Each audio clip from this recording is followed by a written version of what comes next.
2024 ନିର୍ବାଚନ ଆସିଛି ଆନ୍ଦପୁର ପାଇଁ ପ୍ରାର୍ଥୀ ଚୟନ କରିବାର ପ୍ରକ୍ରିୟା ସାଧାରଣ ଭୋଟରକୁ ଆସିଛି। ଗଣତନ୍ତ୍ର ଗୋଟେ ଉତ୍ସବ। ଆପଣଙ୍କ ପ୍ରାର୍ଥୀ ମନୋନୟନ ଚୟନ କରିବେ ତ କାହାକୁ ଭୋଟ ଦେବେ? ଶୁଣନ୍ତୁ, ଆମେ ଆମ ଏରିଆଟା ହେଲା ବିଜେଡି ଏରିଆ ଭିତରେ କିନ୍ତୁ ବିଜେଡି ଆମକୁ ଯୋଉ 20 ବର୍ଷ ହେଲା ଯୋଉ ଦୁଃଶାସନ ଭିତରେ ରଖିଛି, ଆମେ ବର୍ତ୍ତମାନ ମାନେ ନିରବ ନିଶ୍ଚଳ ବିହଙ୍ଗ ନିକର ତପୁତ ତରୁର ଡାଳେ ମୃଗ ବ୍ୟାଘ୍ର ଅସ୍ତି ମହିଷ ବରା ଲୋଡ଼ନ୍ତି ତୃଷ୍ଣା ଗୁଳେ। ସମସ୍ତେ ସ୍ୱୀକୃତି ପ୍ରଦାନ କରୁଛନ୍ତି। କାହିଁକି କରୁଛନ୍ତି? ଯେ ଦଳ ଅଛି, ଗୋଟେ ଷ୍ଟ୍ରଙ୍ଗ ଦଳ, ସେମାନେ ତାଙ୍କର ଶାସନ ରହିଛି, ଶାସକ ରହିଛନ୍ତି, ସମସ୍ତେ ରହିଛନ୍ତି। ଆମେ ତ ମଜୁଦୁର ମୂଲିଆ, ଆମେ ମେହନତ ତ୍ରୁଟି ସବସେ ଆଚ୍ଛା है ଖଟିବୁ ତ ଖାଇବୁ ନା, ଆମକୁ କେହି ପଚାରିବାର ନାହିଁ।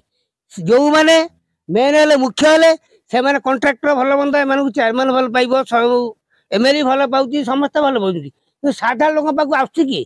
ବର୍ତ୍ତମାନ ଇଲେକ୍ସନ ଟାଇମରେ ଇଏ ଆସୁଛି, ସିଏ ଆସୁଛି, ସିଏ ଆସୁଛି, କିନ୍ତୁ ଆମେ ସବୁଠୁ ଏଛକୁ ଜୟଦେବ ଜନକ ଦେବୁ। କଂଗ୍ରେସ ପଞ୍ଜାବ ଛାପ ଜିନ୍ଦାବାଦ। ଦୁସରା ଆମେ କାହାକୁ ଭୟ କରୁନା, କି କାହା ପାଖକୁ ଆମେ ଯାଉନା, କି କାହାକୁ ମାଗିବୁ ନାହିଁ, କି କିଛି କରିବୁ। ଜିତିଲେ ଠିକ, ହାରିଲେ ବି ଠିକ, ତେଣୁ ଆମେ ସଂଗ୍ରାମ କରୁଛୁ କେବଳ ଜୟଦେବ ପାଇଁ। ସିଏ ପଞ୍ଜାବ ଛାପ ଜିନ୍ଦାବାଦ, ହାତ ଚିହ୍ନ ଜିନ୍ଦାବାଦ। ଯେହେତୁ କଂଗ୍ରେସ ଜଣେ କର୍ମୀ କି ନହେଲେ କଂଗ୍ରେସକୁ କାହିଁକି ସମର୍ଥନ କରୁଛନ୍ତି? କଂଗ୍ରେସକୁ କାହିଁକି ସମର୍ଥନ କରୁଛନ୍ତି? ଆମେ ଯେତେବେଳେ ଭୋକିଲା ଥିଲୁ ସେତେବେଳେ ଆମକୁ କଂଗ୍ରେସ ଇନ୍ଦିରା ନନ୍ଦୁନି ବଡ ଚତୁରୀ ଅଟା କିଲୋ କଲେ ଟଙ୍କା 70 ଦେଇଥିଲେ। ବର୍ତ୍ତମାନ ଯୋଉ ଆସିକି ପହଞ୍ଚିଗଲେ ବିଜେଡି ଦଳ, ଇଏ 40 ଟଙ୍କା ହେଲାଣି ଅଟା କିଲୋ। 40 ଟଙ୍କା ପରେ ଆମର ଯୋଉ ଆଗରୁ ଆସୁଥିଲା ଆମର ଯୋଉ ପିଡିଏସ୍ ମିଳେ, ସେତେବେଳେ ଅଟା ମିଳେ, ଚିନି ମିଳେ, ଗହମ ମିଳେ, ଚାଉଳ ମିଳେ, ଅରୁଆ ହଉ କି ଉଷୁନା ହଉ, ସେତେବେଳେ ଦଉଥିଲେ। ଯେତେବେଳେ ଯାହା ମିଳୁଥିଲା ସେତେବେଳେ ଆମେ ପାଉଥିଲୁ। କିନ୍ତୁ ବର୍ତ୍ତମାନ କିଛି ପାଉନୁ।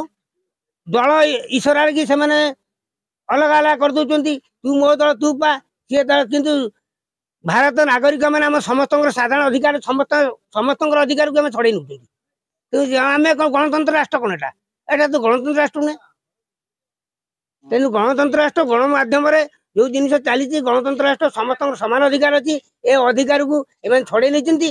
ଲୋକମାନେ ଆଜି ବହୁତ ମୁଁ ନୁହେଁ, ମୋ ଭଳି କେତେ ଲୋକ ଅଛନ୍ତି। ମୁଁ କଣ ଏକା କଂଗ୍ରେସ? ଜଗତରେ ବହୁତ କଂଗ୍ରେସ ଥିଲେ, ଅଛନ୍ତି, ସିଏ ବି ମରିନାହାନ୍ତି, ଏପର୍ଯ୍ୟନ୍ତ ବଞ୍ଚିଛନ୍ତି। ଯୁଦ୍ଧ ବି ନିଶ୍ଚିତ ହବ, ଭୟାବହ ଯୁଦ୍ଧ ହବ। ଏଠି ହାର ଜିତର ବଳ ତ ଉପର ବାଲାଙ୍କର କଥା।